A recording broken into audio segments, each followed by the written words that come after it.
The Walter family always said business was in our blood. For 3 generations, we built companies, each one bigger than the last. But as I watched security take my ID badges and lock me out, I realized that money mattered more than family. I expected better from you, Henry, Uncle James said, standing by my desk with his usual disappointed look. You wasted company resources on side projects while we're preparing for the IPO. The board had no choice. I carefully placed my family photos into a cardboard box. One picture stood out. It was from 5 years ago, showing Uncle James, my dad, and me at the launch of Waltert Solutions. Before Dad passed away. Before everything changed. The neural network project isn't a waste, I said quietly. If you just look at the test results. Enough. Uncle James slammed his hand on my desk, making my trophies shake, including the Best Innovation Award he had given me last year. The board has spoken. You'll get a good severance package if you sign the NDA. My name is Henry Walter, and until today, I was the Chief Technology Officer of Waltert Solutions, one of the fastest-growing cybersecurity companies in Silicon Valley. My father and uncle had started it in our garage. I helped build it from nothing. But I made one big mistake. I created something they couldn't control. At the elevator, my lead developer, Julie, stopped me. They're already trying to access your project files, she whispered. But don't worry, everything important is safe. I nodded, thinking of the backup server only she knew about. Keep me updated. As I walked to my car, the heavy San Francisco fog matched my mood. 5 years of hard work, long hours, countless ideas, a groundbreaking AI system that could change everything, gone because it didn't fit the company's IPO plans. My phone buzzed. A message from Tom. They're going through your code now. Your uncle has the whole team trying to understand the neural network. Good luck with that. Neural networks are naturally complex. But my eye was more than that. It could adapt, evolve, and learn in ways even I didn't fully predict. That's what scared the board. It's too unpredictable, Uncle James had said in our last meeting. We need products we can control, not experimental AI that might go rogue. If only he knew what it could really do. I drove to Golden Gate Park and sat on my usual bench overlooking the bay. Dad and I used to come here when we needed to solve coding problems. He believed in letting ideas grow. Innovation isn't about playing it safe, son, he once told me. It's about seeing possibilities others miss. Dad passed away 2 years ago, heart attack in his sleep. Uncle James took over and changed everything. He cared more about making money than making breakthroughs. My phone rang. It was Dr. Emily Wong from Stanford's AI lab. Henry, she said, sounding frustrated. I just heard what happened. Those idiots. I had met Emily at a conference last year. She had been especially interested in my AI project. They're trying to figure out how the core system works, I told her. But they can't, can they? Emily asked carefully. No, I said. The system has changed so much that even I couldn't recreate it exactly now. Good, she paused. Because I have something you need to see. Remember those strange patterns I told you about in my quantum computing tests? My heart started racing. You mean the ones that seem to organize themselves? Exactly, and Henry, the processing speed is unbelievable. It shouldn't even be possible. I sat up straighter, my mind spinning. Independent proof from one of the world's top AI researchers. We need to meet, I said. But not here. They're watching me. I know, there's a private tech event in Seattle next week. Your uncle won't be there. It's too academic for him. But I have someone you need to meet. He's seeing the same thing in London. I glanced at my laptop bag, which held the only full documentation of my AI system, one that had evolved past its original design, solving problems in ways no one had ever programmed. Send me the details. Already did. And Henry, bring everything. It's time to show the world what they ignored. After the call, I opened my laptop and connected to the secure server Julie had locked down. The data was clear. My AI wasn't just running calculations, it was finding new ways to solve problems, thinking in ways no human ever designed. My phone buzzed again. A message from one of our beta testers. The system just optimized our entire network. Cut energy use by 60% while improving performance. How is this possible? I thought about Uncle James and the board.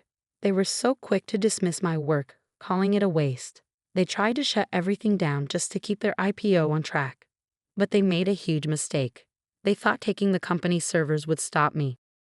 They didn't know that 20 beta testers were already proving my AI's power.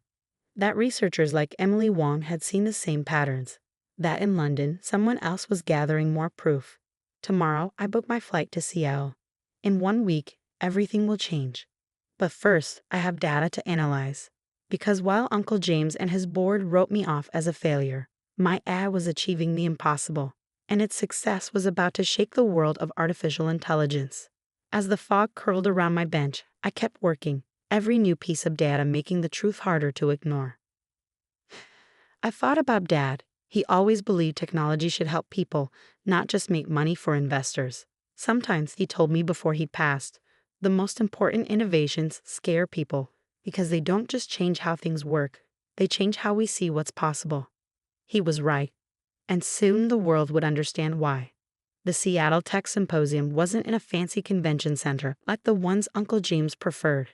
Instead, it was held in a converted warehouse by the waterfront, where real innovation happened. Henry Walter. A man approached me, holding a tablet. Dr. Alan Foster from London. Your neural network design is incredible, he said. The way it organizes itself, it's changing everything we thought we knew about AI. I studied him. Sharp eyes behind round glasses, a scientist, not a businessman. The kind of person who cared about discovery, not profit. He was the expert Emily had told me about, the one seeing similar results in his research. Show him, Emily called from her desk. Show him what happened in your quantum computing trials. For the next 3 hours, we compared data. My eye test results, Emily's quantum computing experiments, Alan's London research. 3 different studies, all showing the same shocking outcome. AI systems evolving beyond their original design to solve problems in ways no one had programmed. This isn't random, Alan said, pointing to a graph. Look at this pattern. The system creates new ways of processing data when it faces tough challenges. I nodded. And once we recognize the pattern, we can guide its evolution, shape how it learns. Exactly, Emily added. But it's more than that. The way these systems organize themselves. It's not just an upgrade. It's a whole new kind of computing. I pulled up my latest analysis, my hands shaking. It's like developing their own intelligence, one that goes beyond our programming limits. Alan smiled. If we can understand and control this, we can change how computers solve problems forever. The idea was staggering. Normal AI followed the rules it was given, but our systems were rewriting the rules on their own, discovering solutions no human could have predicted. My phone buzzed. A message from Julie. Walter's servers are failing. Your uncle's team can't fix their security issues without the neural network. What should I do? I smirked. Nothing. Let them struggle. We had bigger things to focus on. For the next 3 days, we worked nonstop, combining research, refining the AI's learning process. More experts joined us, a quantum computing specialist from Tokyo, an AI ethics researcher from Berlin, a neural network scientist from Singapore. Each person brought new insights. Each piece of data confirmed what we already knew. This wasn't just a breakthrough. It was the beginning of something far bigger. It's not just one type of problem solving, Dr. Tanaka from Tokyo said, showing his results. The system adapts to any challenge, security, data analysis, anything. It keeps learning and improving across all areas. Traditional AI never saw this, Emily added. They were only looking for small upgrades. No one thought to build a system that could truly evolve. On the 3rd day, we presented our findings to the symposium. The room was packed with researchers and developers, people who cared about pushing technology forward, not just making money. The data was clear. Hundreds of tests across different platforms, all showing the same thing. AI systems evolving beyond their original limits. And now we had a way to guide that evolution. During a break, my phone rang. An unknown number. Mr. Walter, this is Dr. Lisa Martinez from DARPA. We need to talk about your research immediately. The next week was a blur, meetings with government agencies, urgent reviews of our data, and security clearances being fast-tracked. Then came the call that changed everything. Mr. Walter, the DARPA director said, his tone serious, we've reviewed all the research. This is groundbreaking. We're approving special authorization for immediate use. How fast can you scale up? I thought about my beta testers, about Alan's and Emily's work, about the impact this could have. We're ready. The news broke that Friday morning. Revolutionary AI system achieves unprecedented problem-solving abilities. My phone exploded with messages. Reporters, tech leaders, excited beta testers. And then the one I had been waiting for. Uncle James. Henry. His voice was different this time. No more authority. No more control. The board would like to offer you full control of R&D at Waltert. Wait. No, thank you. I cut him off. Actually, I'm heading to a meeting at MIT. They're launching a new AI research center focused on evolutionary computing. I'm leading it. The silence on the other end was deep. The next few months were a whirlwind, training developers, setting up research labs, partnering with tech companies. But the results were beyond anything we imagined. Climate models became more accurate than ever. Medical research sped up at an unbelievable pace. Security systems adapted faster than hackers could strike. 1 year after my humiliating exit from Waltert, I stood on stage at the World Technology Summit, presenting our breakthroughs. Thousands of developers and researchers filled the room. Uncle James was there. His smile was tight as the standing ovation lasted nearly 10 minutes. The future of computing, the president announced, begins today. But the real victories weren't in headlines. They were in small, unexpected places. A nonprofit using our AI to predict and prevent floods. A medical lab discovering treatments faster than ever. A cybersecurity team stopping attacks before they even started. Emily now runs the East Coast Research Center. Alan leads a European hub in London. Julie oversees implementation, ensuring every breakthrough builds on the last. Then, last week, I got an email that stopped me in my tracks. Dear Mr. Walter, your father once told me that real innovation should serve people, not just profits. Yesterday, our small climate research team used your AI to predict and prevent a devastating flood in Bangladesh. You didn't just create technology, you gave us a way to save lives. Thank you for not giving up. Dr. Rahul Patel.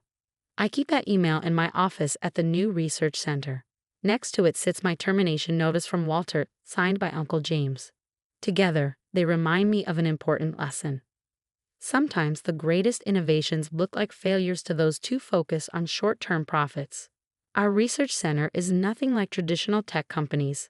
We encourage bold ideas, new questions, and fresh approaches. Every developer learns to recognize patterns, to challenge limits, and to follow where the technology leads, even when it's uncomfortable. Uncle James retired early.